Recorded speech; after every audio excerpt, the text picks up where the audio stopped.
I am Radha Pavamana, now residing in Mumbai. I was born and brought up, educated in Bangalore. I had a very happy childhood. My parents were considerably conservative, but as I grew up, I had my views fixed, and my grandfather and father were from the landed family, and they didn't believe much in girls' education. But I was determined to at least do my graduation, which was considered a lot of education in those days. So I persisted and completed my literature honors in English, and then further I wanted to do MA, for which I had to go and stay in Mysore and stay in a hostel, which was out of question. They were trying, after my education, they were trying to fix my marriage, but again I wanted to have the experience of working for a couple of years and enjoy what it is to earn your own money. And then for 2 years I worked in accountant and dentist office, where I was the first lady to be appointed. And after 2 years, then I said, let me give a thought to my marriage and settling down. So they started for looking boys, and very not many boys they looked for, because the person I married was of very good standard, and I liked him very much. Once our marriage was settled, then I said, let me not get married for 1 year at least, because we had to know each other. And my husband came from a very big family, a very orthodox family, whose father believed in nothing but orthodoxy, and he couldn't, and there were 13 children, and he couldn't provide for the children. So he died at a very young age, leaving the widowed wife and children to be educated and cared for.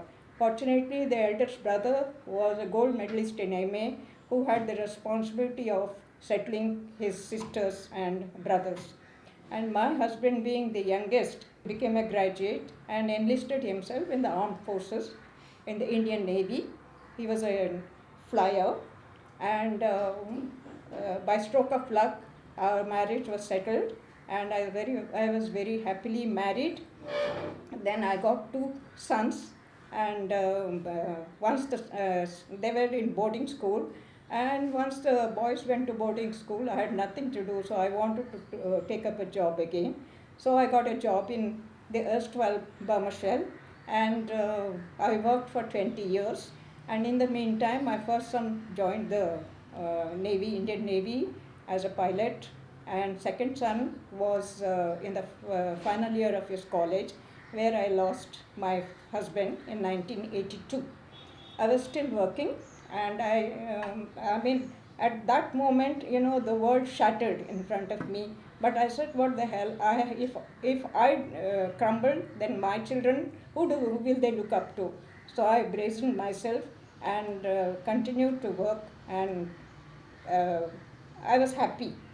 So I had made a lot of friends in the office, and I retired in 1986. In the meantime, after my husband's retirement, we had shifted to Chembur, and it was difficult for me to settle in Chembur, because I knew nobody, and I was so much used to defense life. To adjust to a civilian's life was a little bit difficult for me.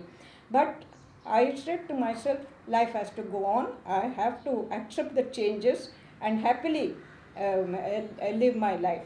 So I made lot of friends around Chembur, and age was no bar, money was no consideration. I made lots of friends, and I have the fortune not to judge people and accept people as they are, and then I myself will bring happiness into my life. I took up whatever hobbies I wanted to pursue. I took up music, kitty parties, and I swear by yoga. It has given me a complete change in my attitude in life. A lighter side, I play cards once a week, and this is an occasion to meet friends. My friends also, they are so good to me. They consider that I am an ideal for them, role model for them, and I am probably the oldest in the group, and they all say we cannot do as much as you do, and we cannot cope up with what you are doing. We are such a great person. This is actually what they say.